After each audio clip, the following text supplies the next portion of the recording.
Hi everybody and welcome to another episode with the Anxious Resistance. Today I'm doing something a little bit special. I'm talking about all of the medications that I have ever taken before. All the time as a YouTuber I get asked, what are you on? What are you taking? What was your experience with this? And I try to pop that in on videos when I do a medication review. I say, hey, I've had this personal experience or whatever. But here I want to just kind of quickly outline everything that I've taken and kind of what my experience was. So the first medication I ever took was Xanax. I had some serious anxiety. I was very stressed, kind of almost in a state of constant panic. The first time that I ever really had anxiety. And the Xanax was really good. It helped me calm down and it helped me kind of regain my senses a little bit, but usually once it wore off, I'd be right back into that same panic that I was in before. It wasn't a very good long-term solution for me. Now, it was something that I could use if it got really, really bad and had a really bad day. It wasn't a long-term solution. My doctor and my psychologist both encouraged me not to take it very often because benzodiazepines are potentially addictive, and you can see a video that I did about that. I'll put the link up here about why benzos are kind of a bad option. You just want to use it short term like I did. Now the next medication I tried was called Trazodone. I actually got this at the same time as the Xanax, and I would take the Trazodone to help me sleep at night. And the Trazodone was very effective for helping me sleep. In fact, it would knock me out. I would take 100 milligrams of Trazodone and pass out, and it was great because I had been sleeping like an average of 2 hours a night for like a month up until I started taking Trazodone. So it was kind of a miracle for me. It was a real big relief to be able to sleep again, and Trazodone was good. In the long term, I took Trazodone about, I want to say it was about 6 years. Then I began to taper off of it, and the withdrawal was pretty difficult from the Trazodone. I ended up being depressed and having some other issues, and again, I talk about that in another video that I'll link in a card above. Now the third medication I tried, and this was quite a bit later than those first two, I actually was able to kind of come out of that initial experience of anxiety. So this was about a couple of years later. I had a relapse and I needed something that was more of a long-term solution. My doctor prescribed me Lexapro. Lexapro is an SSRI. So after about 3 weeks on Lexapro, I started feeling really suicidal. All the time I was having thoughts about what happens with death, what would happen to me if I were to commit suicide, how my family would feel.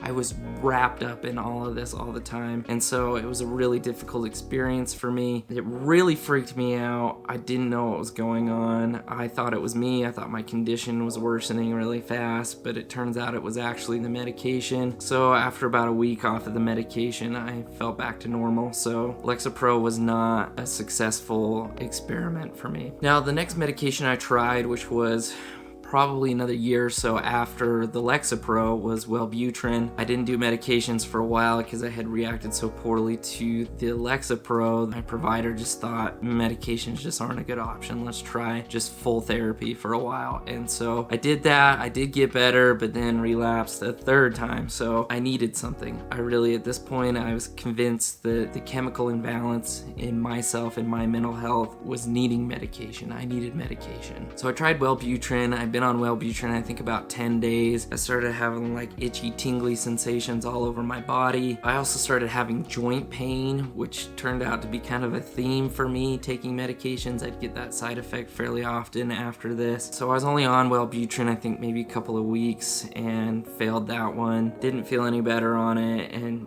ultimately just had this plethora of side effects that was just making me miserable all the time. So I moved on from that. The next one I tried was a few months later. I tried Inderal or propranolol, which is a beta blocker. I was looking for something really to just help me control the anxiety at that point. I really had a lot of hope in the propranolol, but ultimately it did nothing. I had absolutely no side effects. I had absolutely no positive effects. It was dead. So I moved on to the next thing. The next thing I tried was a drug called Pristiq, which is an SNRI, somewhat related to Lexapro. It's not the same class, but it does work on serotonin reuptake, but it also works on norepinephrine reuptake. And after about a couple of months on Pristiq, I felt nothing.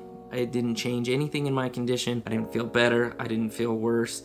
It just didn't do anything. Pristiq has a pretty narrow dosage range, so there wasn't a lot of wiggle room with that one, so we just decided to move on. The next medication that I tried was quite a bit later, and it was Effexor, which is actually in the same class as Pristiq, very similar medication. We thought we'd give this one a try. After just about a week, I think, on the medication, I started having some suicidal ideation. I started having that itchy, tingly sensation. It wasn't as bad as the Wellbutrin, but I was having it, and I also had the joint pain and aches as well. The doctor was pretty nervous about this medication. He actually wanted me to be inpatient until the suicidal ideation eased up, but since I was lucky enough to have parents who both worked in the mental health field, he was able to comfortably release me home, and I was watched until the medication wore off, which was only a few days later. But that leads me into the next medication, which is Zyprexa, or olanzapine. Now, this drug is actually FDA approved for suicidal ideation, and the doctor gave me this on top of the Effexor that I was on to help me kind of control those suicidal thoughts. I only took this medication a total of like 3 times. It helped. I feel like it helped with the suicidal ideation. It made me quite tired. It made me quite hungry, but then decided to move on from that because it's an atypical antipsychotic.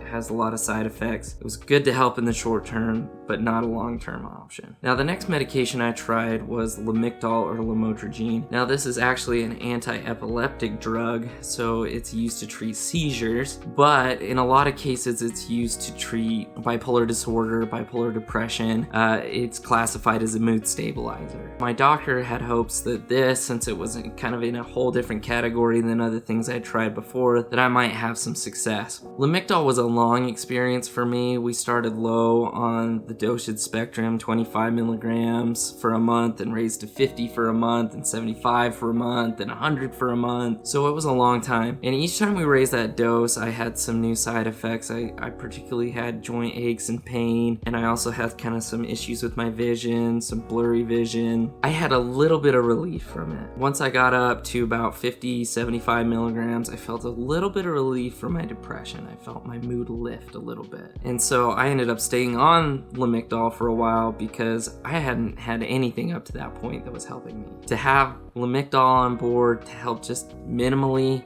was enough, so I stayed on it for a while. Now, another medication that I tried after this to help ease the anxiety, I had the Lamictal on board, was helping with the depression a bit. I needed something for the anxiety, so we tried Gabapentin, which is another anti-epileptic drug. But this one, it's a different mechanism of action from the Lamictal. It could be used on top of the Lamictal. Gabapentin is much more likely to help with the anxiety than, say, something like Lamictal. And so I tried the entire dosage range of Gabapentin. Started 100 milligrams 3 times a day, all the way up to 800 milligrams 3 times a day. And the whole course of me going through all this was like 6 months going through all this dosage range, and I got nothing from it. It was like the Inderal before, it was like the Pristiq before. I had no side effects, but I had absolutely no positive effects either. So we decided to move on, and again, I still needed relief from the anxiety. That was the big thing for me then. So I tried Buspirone. Buspirone has a very narrow dosage range, but it is effective for anxiety.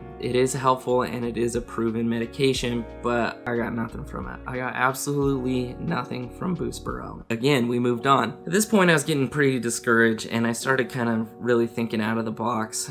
Even back then, I was in the medical field. I had education about medications, and so I started looking into things for myself, and I came up with Guanfacine, the brand name's known as 10x or Intuniv, and I thought I'd give this medication a try. The doctor reluctantly, he kind of wasn't sure about it. He hadn't really prescribed this for anxiety before. He prescribed it to me, and I did have some relief. I had some minimal relief, but I also had some side effects with Guanfacine. One of them being I had the orthostatic hypotension, which means your blood pressure drops when you stand up quickly or you move around quickly. And so I had to be careful. I had to kind of fight that dizziness on occasion. Along with the orthostatic hypotension, I also had a decrease in appetite. I had some constipation, and I had some kind of weird sweating spells with this medication. Now, it does work on those alpha receptors, and so it can affect things like your your sweating, your thermoregulation, your vasoconstriction, that kind of thing. So I ended up staying on Guanfacine for a little while, but I just wasn't getting enough relief from it. It helped take the edge off the anxiety, but that was about it. So we started trying something else. We started Lyrica next. Lyrica is very closely related to Gabapentin. They're very similar chemicals, work on the very similar things, but with this medication, I had nothing again. I tried a dosage range of Lyrica and didn't get any relief, didn't get any side effects. So on to the next thing. The next thing my doctor thought that I should try is Seroquel. Now, Seroquel is an atypical antipsychotic. It works on a lot of receptors. It works on serotonin, norepinephrine, dopamine, all this stuff. And so we were getting a little bit desperate at this point. I really needed relief, and I really wasn't finding it from anything. And so we tried Seroquel. Seroquel was a very difficult experience for me. It made me very angry, irritable, and impulsive. I had fits of anger on Seroquel. I remember having thoughts of I'd be willing to punch out a cop on this medication. I just was so angry and frustrated inside. I also had this insatiable hunger, and I was so tired. So I put on about 10 pounds in only a couple of weeks of taking Seroquel. The silver lining of the side effects was that I had the drowsiness, so I kind of could sleep as a relief from feeling angry and feeling hungry, but it was a miserable couple of weeks, and I stopped Seroquel because of the side effects. Now, the next medication that I tried was Meprodoline,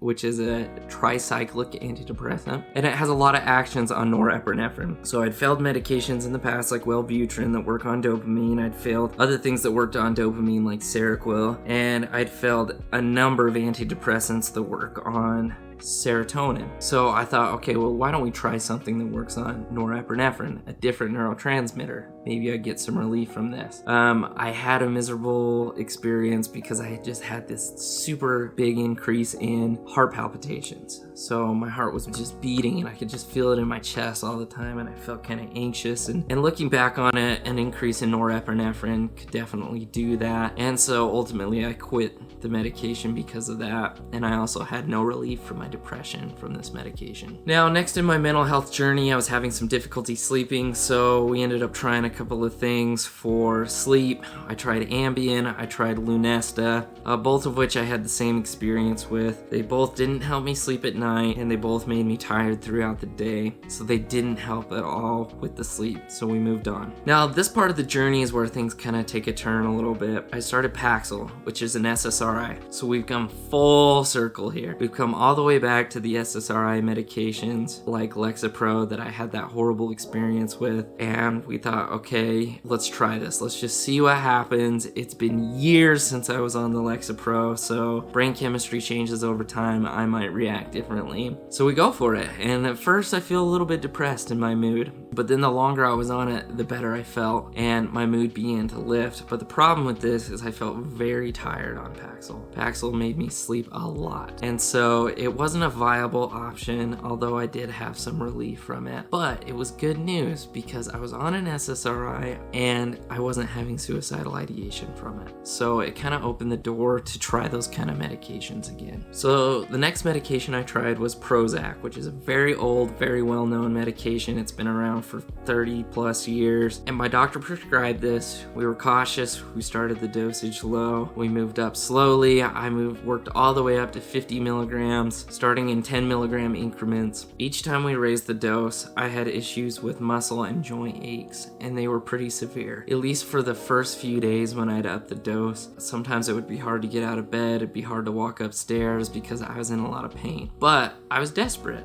And so I stayed on this medication. As I stayed on it close to about a month, those side effects would begin to abate. And every single time we raised the dose, that was the same pattern. We'd raise the dose, I'd be sore and achy and in pain for a month, and then it would subside. So we worked all the way up to 50 milligrams. I got to 50 milligrams, and those joint aches and pains didn't really go away. So we dropped it back down to 40, and I had relief though. It was the first time I had some relief from my anxiety and from my depression. It wasn't a lot. I'd say Prozac took maybe 40-50%, and I thought that was enough. I could handle the rest on my own. And I tried, and I did quite well for a while. But again, I still had some relapses, some issues, and I thought there's still more relief to be found. So the next medication I tried was Hydroxyzine. Now this medication is an antihistamine, and it's used off-label to treat anxiety disorders. So I started taking this medication as needed, and it helped. It actually took away most of the rest of the anxiety. You know, the Prozac took about 40-50%, and Hydroxyzine took about the rest. I started taking this medication every day, and I started to realize that I actually was quite sensitive to this medication. And looking back on it now, it actually acts on the same receptor as Trazodone to make you tired. It acts on that histamine 1, and so looking back, I think the two medications were interacting quite a bit. So I stopped taking Hydroxyzine. It was just making me too tired. I was sleeping all the time, and I was only taking 10 milligrams, which is like a minuscule dose of Hydroxyzine. A lot of people take 100 milligrams for anxiety as needed. So again, I then had some relapse. This was much later in life. This was actually probably only about a year ago from the recording of this video. And I needed some relief. I was surviving, I was doing okay, I was finishing nursing school, but I needed some more relief. And I talked to my doctor and I was like, okay, what can we add to this combination that I already have to help me out? And at this point, I actually had started taking Hydroxyzine again, and it was working well for me this time. It would help curb the anxiety and didn't make me too tired. I think it's because at this point I had stopped taking Trazodone, so they weren't interacting together, and I think that was a